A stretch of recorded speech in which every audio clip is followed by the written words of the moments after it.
बिस्मिल्लाहिर्रहमानिर्रहीम। अस्सलामु अलैकुम। आज हमारे पास टॉपिक है फीडबैक मैकेनिज़्म।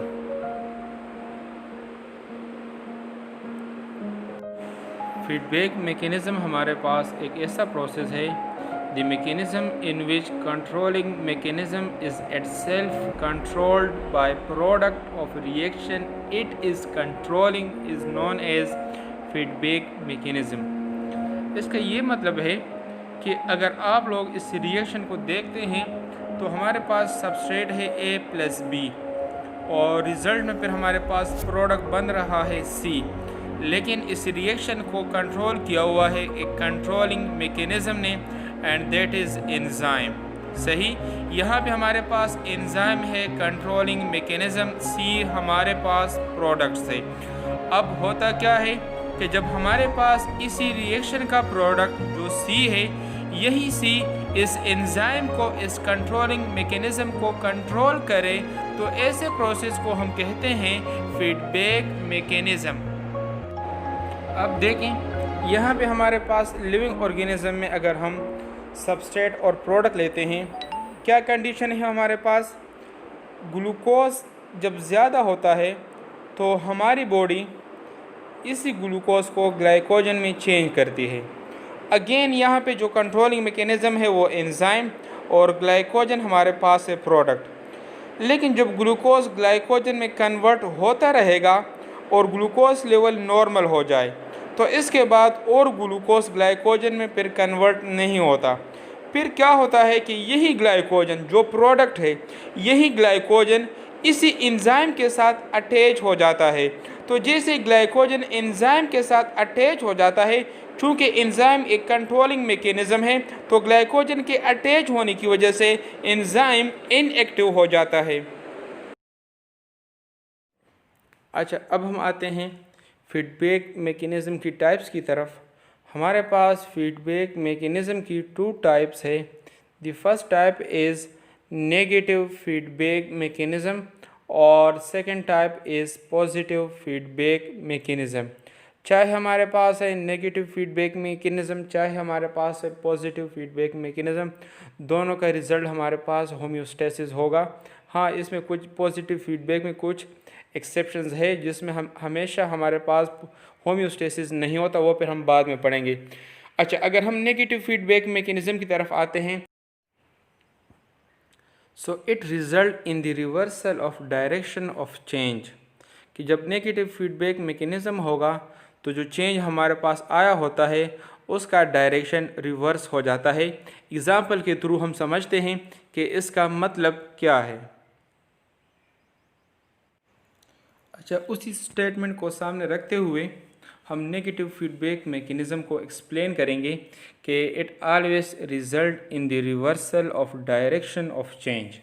अच्छा, पहले आपको इसका सिंपल फॉर्म में बता दूं कि इसका ये मतलब है कि it always result in the reversal of direction of change, कि जो चेंज आया होता है और चेंज का जो डायरेक्शन होता है तो वो रिवर्स हो जाता है। अगर हमारे पास वाटर लेवल ज़्यादा है तो जब नेगेटिव फीडबैक मैकेनिज़्म होगा तो ज़्यादा के डायरेक्शन से ये चेंज रिवर्स होके नॉर्मल लेवल तक लेके आएगा। अगर हमारे पास वाटर लेवल बहुत कम है तो जो कम का डायरेक्शन है, इससे ये डायरेक्शन रिवर्स होके दोबारा नॉर्मल लेवल तक आएगा। अब यहाँ पे आपको सामने स्क्रीन पे नज़र आ रहा है कि हमारे पास कंडीशन है, दैट इज़ वाटर इंक्रीज़। सही है, ये पूरा जो आपके पास स्क्रीन पे नज़र आ रहा है, इसी के थ्रू, इसी डायग्राम के थ्रू हम नेगेटिव फीडबैक मैकेनिज़्म को एक्सप्लेन करेंगे। अच्छा, अब क्या है हमारे पास कि जो हमारे पास वाटर लेवल है वो इंक्रीज़ हुआ है, आपको नज़र भी आएगा। अब जैसे वाटर इंक्रीज़ होता है तो ये वाटर इंक्रीज़ होना, वाटर हमारे पास ब्लड में होता है, तो जब वाटर इंक्रीज़ होता है ब्लड वॉल्यूम भी हमारे पास इंक्रीज़ होता है। अब चूँकि ब्लड सर्कुलेट कर रहा होता है, अब जैसे ही ये ब्लड पूरे बॉडी में डिस्ट्रीब्यूट होगा, सर्कुलेट करेगा, और अगर यही ब्लड ब्रेन तक जाएगा तो ब्रेन में हमारे पास रिसेप्टर प्रेजेंट होते हैं। ये वो रिसेप्टर है जो ब्लड वॉल्यूम को डिटेक्ट करेंगे। अब चूंकि इन रिसेप्टर से ब्लड तो पास हो रहा है लेकिन इस ब्लड का वॉल्यूम ज़्यादा है, तो डायरेक्ट यही ऑस्मो रिसेप्टर्स ये एक्टिवेट हो जाते हैं। फिर यही ऑस्मो रिसेप्टर्स फिर ब्रेन को मैसेज देते हैं। यहाँ पे मेंशन नहीं है लेकिन आपको बता दूं कि ऑस्मो रिसेप्टर्स ये फिर ब्रेन को मैसेज देंगे। ब्रेन को मैसेज मिल चुका है कि ब्लड का वॉल्यूम ज़्यादा है, वाटर लेवल ज़्यादा है। फिर क्या करेगा ब्रेन फिर मैसेज देगा पिट्यूटरी ग्लैंड को, जो आपको नज़र आ रहा है। तो जैसे ही पिट्यूटरी ग्लैंड को मैसेज मिलेगा वहाँ से एक हार्मोन सीक्रेट होगा, दैट इज़ ADH। लेकिन यहाँ पे जो ADH होगा उसकी कंसंट्रेशन कम होगी, क्योंकि ADH का ये काम है कि जब वाटर ज़्यादा होगा तो यहाँ पे फिर रीएब्जॉर्प्शन को ये डिक्रीज़ करेगा। अब जब हमारे पास ADH कम बन रहा है तो ये किडनी में जा रहा है। तो जैसे ADH किडनी में जाएगा तो यही ADH किडनी के नेफ्रॉन ट्यूब्यूल से वाटर की रीएब्जॉर्प्शन को कम करेगा। तो जितनी ट्यूब्यूल से वाटर की रीएब्जॉर्प्शन कम होती है तो फिर हमारे पास ब्लड में वाटर लेवल कम हो जाता है।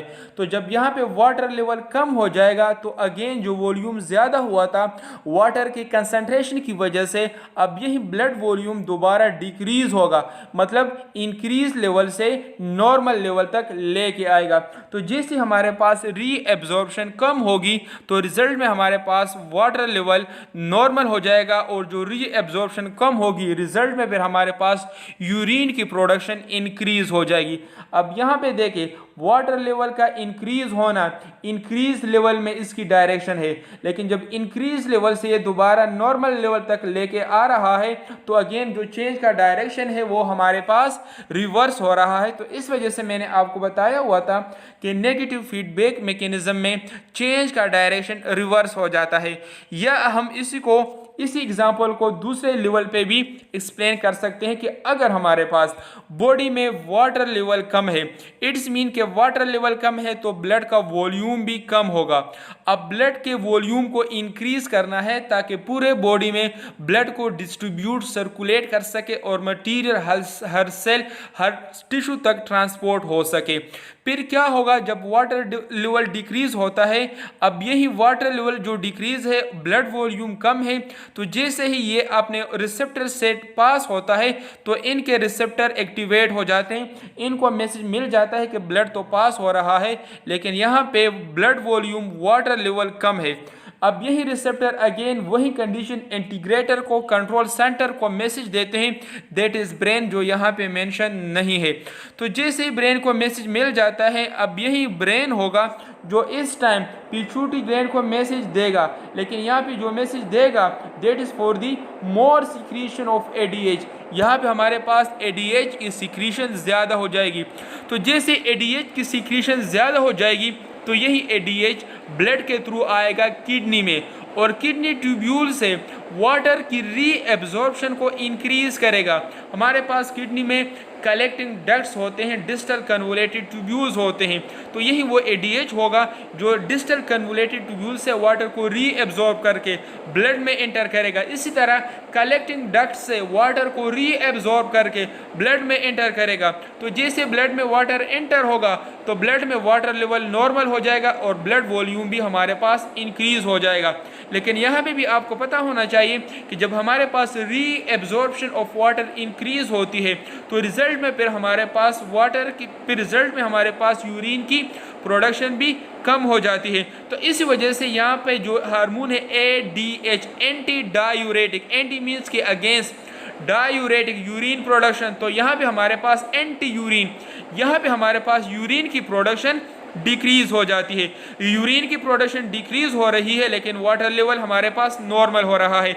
अगेन आप इसको समझ लें कि जितना आपके पास वाटर लेवल कम, तो कम डायरेक्शन है वाटर लेवल का।